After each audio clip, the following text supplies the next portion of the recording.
Yo mga pare, alam niyo ba kung saan papunta ngayon? Saan? Yes. Ang dilim. Papunta kami.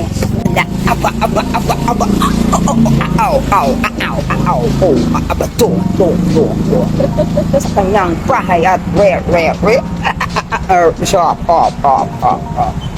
Pag bumanat ay talaga naman nato.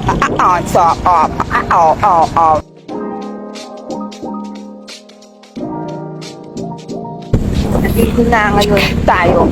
Malapit na. Anong pangalan ng street? O Pampano. Sino mga tao dito? Kung ano-ano. Halo-halo. Sino ang mga kilala? At meron pa nga dito na barkada.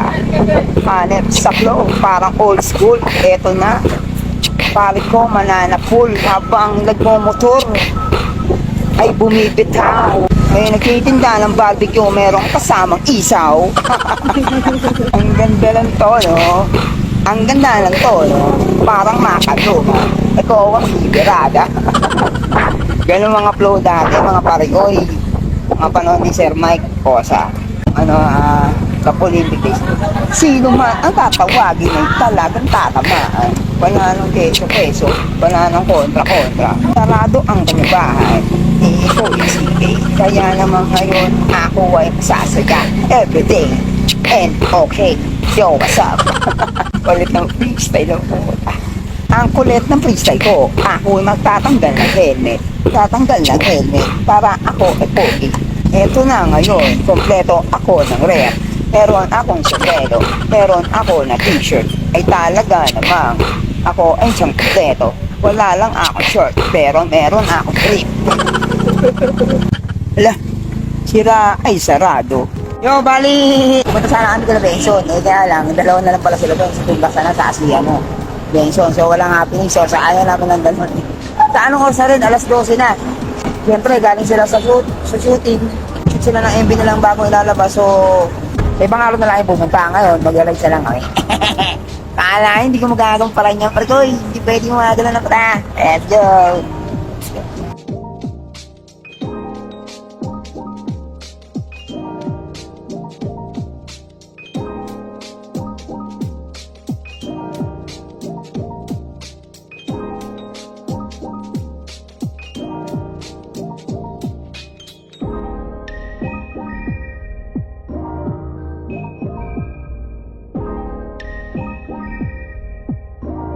Guys, dahil nga sa anong oras na kami nakapunta sa Ella Benson, hindi namin sila naabutan sa labas. Nagpunta na kami sa Antipolo, sa church, Antipolo Church. Antipolo. Anong gabi, medyo hindi nyo makita masyado kasi nga, hindi nga naman ganun kalakasan yung cellphone namin. Pero okay naman, Dasal kami ng mataimtim. Para kahit paano gabayan kami sa araw-araw ng Diyos. Mahal ko, happy Mansari. Happy Mansari. Sana maging matibay ang relasyon natin at pakitag ka lang sa anumang pagsubok na darating sa ating buhay. Opo. Dahil na pinunta natin, Antipolo. So yun guys, meron lang ako ikukwento sa inyo. Yung unang-unang rides na sinamahan ko, yung rides na ako lang yung hindi kasama sila mama. Yung shoutout kila ate Eliza, yan. Miss na miss ko na kayo ate. Kamusta kayo dyan? Yan, naalala nyo pa ba to? Antipolo. Nag-rides kami papunta doon sa Cloud9 Antipolo, yan. Ito yung picture. So, yun na nga, nag-rides kami, tapos biglang umulan ng malakas. Tapos dito kami napunta. Walang katao-tao nung araw na yun kasi nga sobrang lakas ng ulan. Tapos dito kami natulog yan. Nakikita nyo ba yan yung na yan? Kasi sinsarado siya. Doon kami, antok na kami, pagod kami. Tapos medyo nabasa ng ulan. So, diyan kami natulog hanggang 4 AM ata yun. Yun, madaling araw, paumaga na rin. Tapos nag-rides na kami pauwi. Ayan, hanggang sa inabot kami ng umaga. Hindi ko akalain na makakabalik ulit ako sa lugar na to kasama yung taong mahal. And siya. Yun nga mga kapatid ko. Tignan nyo naman kung gaano kasagrado itong lugar na to. Dahil tuwing sa kahit alas 12 ng madaling araw, may mga nagsisimba para mamanata, magdasal sa Panginoon Diyos. Tulad yan. Pumunta lang kami rito para sa manalangin dito sa Antipolo. Sama kayong jowa ko. Ayaw mag-vlog yan eh, ako na lang.